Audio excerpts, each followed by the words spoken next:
Tengo que hablar con transparencia y con mucho entusiasmo.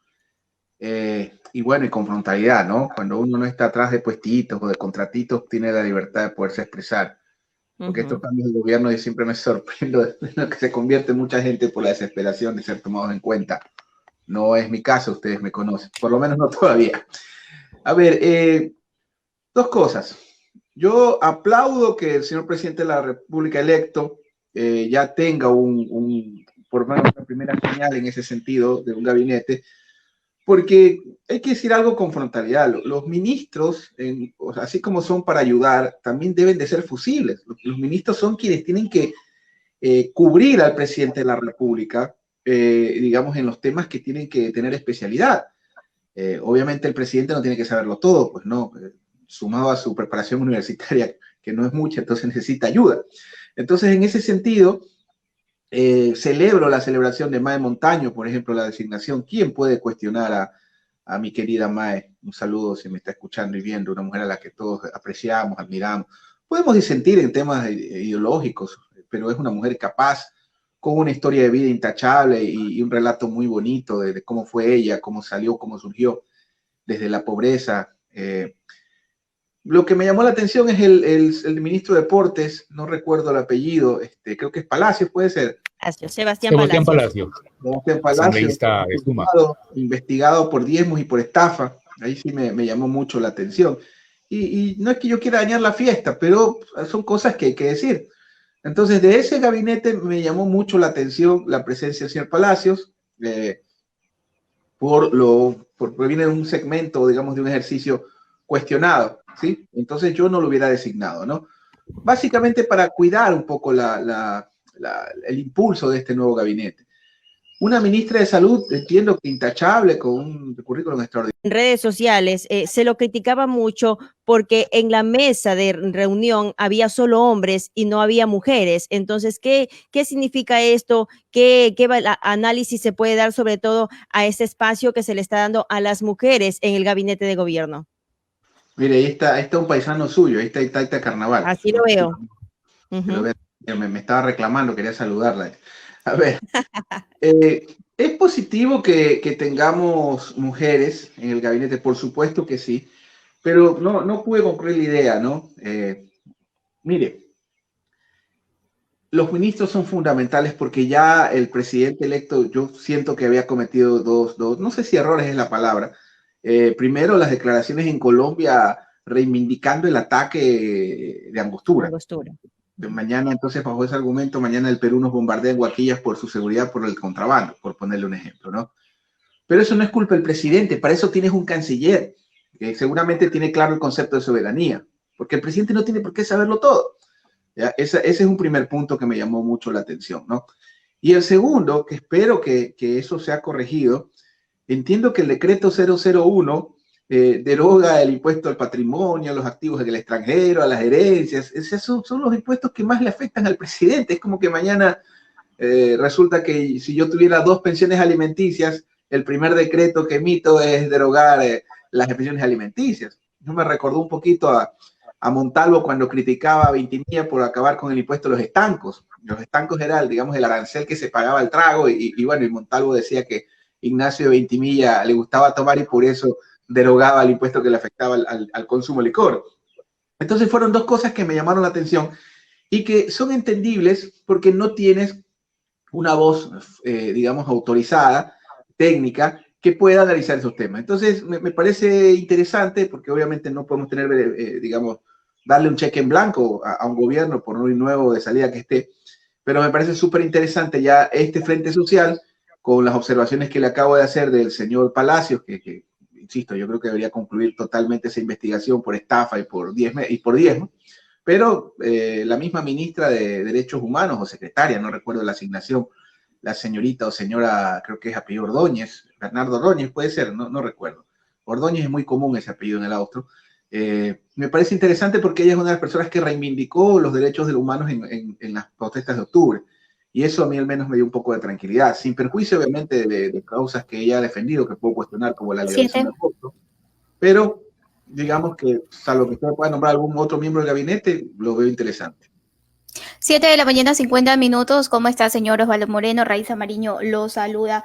Ahora Claro. también el nuevo presidente electo, él habló de diversidad y también de en su equipo de gobierno juntar varias ideologías, y vemos también a una nueva ministra de Educación que también, si juntamos de ideologías, ella también fue funcionaria en el gobierno del expresidente Rafael Correa, y sacaban ya libros donde estaba la firma de ella junto con el ministro de ese tiempo, Augusto Espinosa. Bueno, pues el presidente electo Lasso fue ministro del señor Maguad.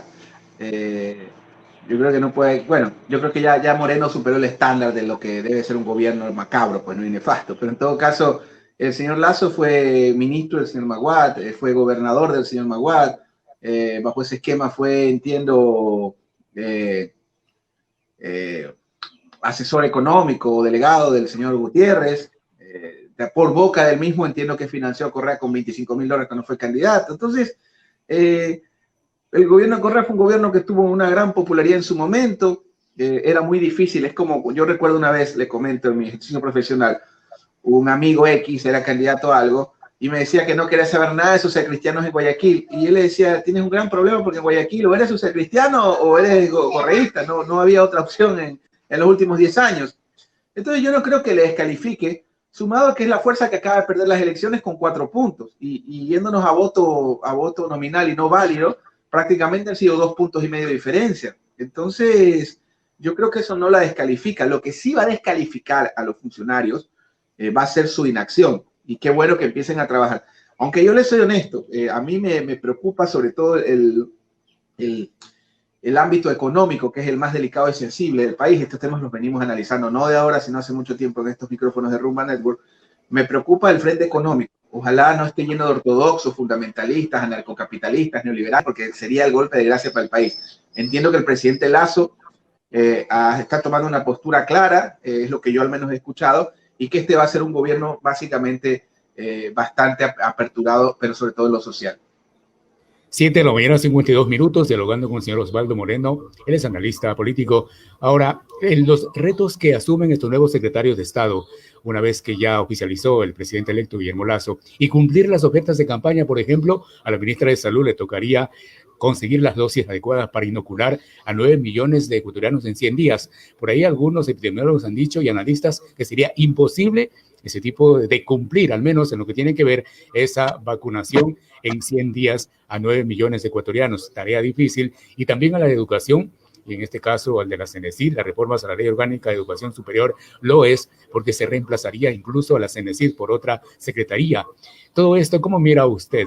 De cumplir las promesas de campaña. Lo propio para el ministro del MIDUBI, de Vivienda, que también cumplir con estas ofertas de campaña de casas, en este caso gratis para los ecuatorianos en el área rural. Mire, se lo voy a comentar de esta forma.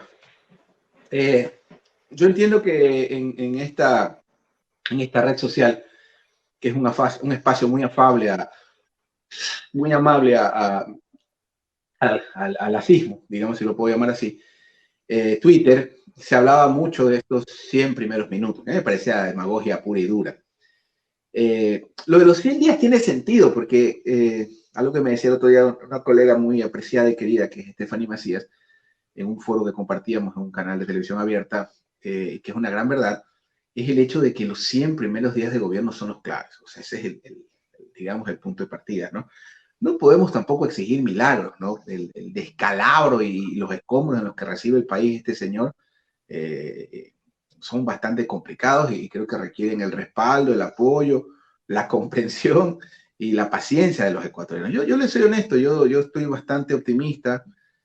Voy a hablar absolutamente a título personal, es especulación, pero al menos lo que he escuchado es que el gabinete abridor, en teoría, el primer borrador era más o menos parecía la nómina de un club social muy conocido del Ecuador, pero parece que después entendieron que este tema tenía que ser plural, amplio, y por lo pronto, viendo el gabinete de ayer, salvo el señor Palacios, me parece un gabinete bastante amplio. Y creo que por efectos de la gobernabilidad y un hombre que tiene mucha experiencia como es Jaime Nebot, que es presente y cerca, ellos deberán llegar a los acuerdos que tengan que llegar, porque también ahorita estamos hablando del gabinete, que eso es de responsabilidad exclusiva del jefe de Estado y del Poder Ejecutivo. Mañana vamos a hablar, o en estos días ya mismo vamos a hablar del tema parlamentario, que va a ser fundamental para poder garantizar o facilitar la gobernabilidad. 7:55 minutos y por ahí va mi pregunta, estimado Osvaldo, ¿cómo o qué tan probable es que el presidente electo Guillermo Lasso logre esta llamada gobernabilidad cuando tenemos una asamblea diversa y hay grupos como el correísmo, el Partido Social Cristiano, inclusive Pachacuti, que aspira la presidencia y obviamente ya está en estos llamados cabildeos? Mire, ahí querida Marisol, no es como usted ve, no hay otra vía, no hay otro camino. No quiero ser macabro con lo que voy a decir, ni ave de mal agüero, pero o inventamos o erramos. O sea, es decir, no hay otro camino. El fracaso de Lasso sería algo peor que Venezuela. Ya no vamos a hacer Venezuela, vamos a hacer Uganda, Senegal, Burkina Faso, Sudán del Sur. Ya. No hay otra salida. Lasso no puede fracasar, ¿sí? Nos vendieron tanto que cuidado somos Venezuela. Bueno, nos convirtieron en la peor versión del Ecuador en este momento. Entonces no hay otra salida. Lasso debe tener éxito. Y la única forma de que tenga éxito es, primero, con un equipo, un gabinete presidencial que esté sintonizado con los momentos que vive el país y la solución a sus problemas. Ayer creo que nos dio buenas muestras de aquello. Segundo, necesitamos la gobernabilidad necesaria, que esta se encuentra en la Asamblea Nacional. Y a mí yo veo muy complicado que el presidente de la Asamblea, entiendo que está sonando mi gran amigo Henry Kronfeld, que considero un tipo extraordinario, preparado, pero yo veo complicado, ¿sí?, que el oficialismo pueda acceder también a la presidencia de la Asamblea. Van a tener que ceder, y en ese sentido está el mismo Salvador Quispe, me parece un tipo bastante interesante, un hombre inteligente. Está la señora Vilma Andrade, que todos hablan herbas por el TikTok y se olvidan del trabajo de base que ha hecho esa señora los últimos 15 años. Y tenemos también a los correístas, ¿ya? Sin los correístas no hay fiesta. Déjenme decirle que ellos tienen 45 votos en la Asamblea Nacional, es casi la mitad de la Asamblea. 45 votos, y esto hay que verlo más allá de la política. Si usted se pone a analizarlo, ya olvídense de Twitter, que me parece el basurero de la comunicación. Si ustedes se ponen a analizar, ¿sí?, el pedido del correísmo es un pedido abstracto. ¿Ellos qué es lo que piden? De acuerdo a la concepción de ellos, justicia, ¿sí? ¿Y qué es para ellos justicia? Obviamente este tema de los juicios del señor Glass, del señor Correa, que para ellos es persecución política, ¿no? Entonces, en ese escenario, en ese contexto, estamos viviendo una serie de factores o de variables y de actores que son fundamentales para el éxito de este gobierno. Negar a los correístas es simplemente vivir no sé, en San Borondón, donde yo también vivo, por cierto. Bueno, vivía, ya no vivo ahí. Entonces, negar a los correístas es vivir en una fantasía en Twitter más que en San Borondón, porque San Borondón es un pueblo maravilloso. Quien ha ido a Tarifa, a los recintos, un saludo a Coco, bueno, ya no es Cuco, al actual alcalde. Tarea complicada para el presidente electo, en este caso Guillermo Lasso. Gracias, Osvaldo Moreno, analista político. Su punto de vista respecto a este gabinete, los primeros nombres que ya se oficializó, quienes estarán acompañando al mandatario electo. Un buen martes para usted, Osvaldo. Muchas gracias. Gracias a ustedes. Buen día, querida Marisol. Buen día, Raiza. Hasta luego.